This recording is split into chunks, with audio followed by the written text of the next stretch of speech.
గన్నవరం మాజీ MLA, YCP నేత వల్లభనేని వంశీకి ఎట్టకేలకు బెయిల్ లభించింది. ఈ ఏడాది ఫిబ్రవరి 13న కిడ్నాప్ కేసులో వంశీ అరెస్ట్ అయిన విషయం తెలిసిందే. సుమారు 4 నెలలుగా విజయవాడ జైల్లో రిమాండ్ ఖైదీగా ఉన్న వంశీకి అన్ని కేసుల్లోనూ బెయిల్ లభించింది. దీంతో ఈ రోజు ఆయన జైలు నుంచి విడుదలయ్యే అవకాశాలున్నాయని అంటున్నారు. అయితే అక్రమ మైనింగ్ కేసులో హైకోర్టు బెయిల్ మంజూరు చేయడానికి సవాల్ చేస్తూ ఏపీ ప్రభుత్వం సుప్రీంకోర్టులో పిటిషన్ వేసింది. దీనిపై ఈ రోజు విచారణ జరిగింది. అయితే హైకోర్టు తీర్పుపై స్టే ఇచ్చేందుకు నిరాకరించిన సుప్రీంకోర్టు కేసును ఈ నెల 17వ తేదీన వాయిదా వేసింది. దీంతో జైలు నుంచి వంశీ విడుదలయ్యేందుకు మార్గం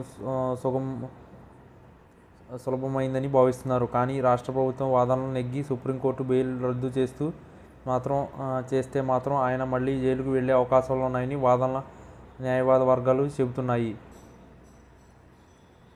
గన్నవరం టీడీపీ కార్యాలయంపై దాడి కేసులో వంశీ 71గా ఆరోపణలు ఎదుర్కొంటున్నారు. ఈ కేసులో ఆయన్ను ప్రభుత్వం అరెస్టు చేసేందుకే ప్రచారం చేస్తుందనే ప్రచారం నేపథ్యంలో ఫిర్యాదుదారులు సత్యవర్ధన్తో రాజీకి వంశీ ప్రయత్నించారని చెబుతున్నారు. అయితే ఫిర్యాదుదారులు సత్యవర్ధన్ను కిడ్నాప్ చేసి బెదిరించి టీడీపీ కార్యాలయంపై దాడి కేసును ఉపయోగించుకునేలా చేశారని బాధితుడి కుటుంబ సభ్యులు ఆరోపించడంతో వంశీని కిడ్నాప్ కేసులో అరెస్టు చేశారు. ఫిబ్రవరి 13న హైదరాబాద్లోని ఆయన సొంత ప్లాట్లో అదుపులోకి తీసుకుని విజయవాడ తీసుకొచ్చారు. ఆ తర్వాత ఆయన్ను రిమాండ్కు తరలించగా ఒకదాని తర్వాత ఒకటి చొప్పున సుమారు 8 కేసులు నమోదు చేశారు. పోలీసులు వరుస పీటీ వారెంట్లు జారీ చేయడంతో మాజీ ఎమ్మెల్యే వల్లభనేని వంశీ దాదాపు 4 నెలలు జైలుకే పరిమితం కావాల్సి వచ్చింది. ఈ సమయంలో ఆయన పలుమార్లు అనారోగ్యం పాలయ్యారు. జైలుకు వెళ్లి తర్వాత వంశీ రూపంలోనూ చాలా మార్పు వచ్చింది.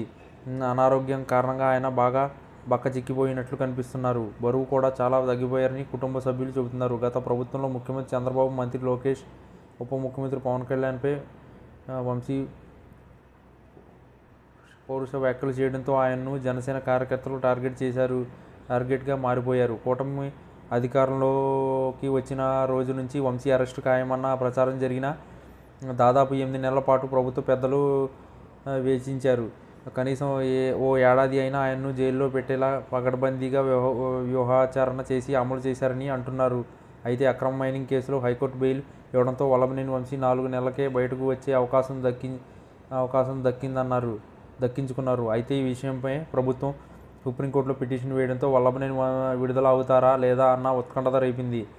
అయితే హైకోర్టు తీర్పుపై అభ్యంతరం వ్యక్తం చేసిన సుప్రీంకోర్టు కేసును వాయిదా వేయడంతో బుధవారం వంశీని జైలు నుంచి బయటకు వచ్చేందుకు లైన్ క్లియర్ అయింది.